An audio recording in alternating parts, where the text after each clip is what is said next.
Love song para sa katrabaho mo. Ah.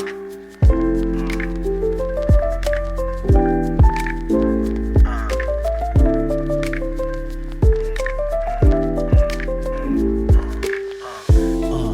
Palakad-lakad si tanga, kala mo talaga siya tagapagmana ng kumpanya. Puro daldal sa trabaho at pasaka ng busal. Alas 10 na nga dumating dito pa mag-aalmusal. Tapos ang tagal tumae, grabe tong si pare. Ubus oras kumpanya kapag tinopak ng kunwari. Sabay chismis dun sa gilid at tatawang malakas. Mag-uutos sa mga bago na akala mo batas. Magsi-cellphone sa likod, magpapanggap na busy. Aasta na CEO, hari-harian din si GC. At huwag magkakamali, mabilis yan magsumbong. Basta makasipsip sa among hahalik yan sa tumbong ng ina ng magtiyong. Sana tablang ka ng hiya, tumatanggap ka ng pasahod nang walang ginagawa. Kaya ayoko nang pumasok, nakakadismaya. O ito, resignation ko, ikaw na rin ang pumirma.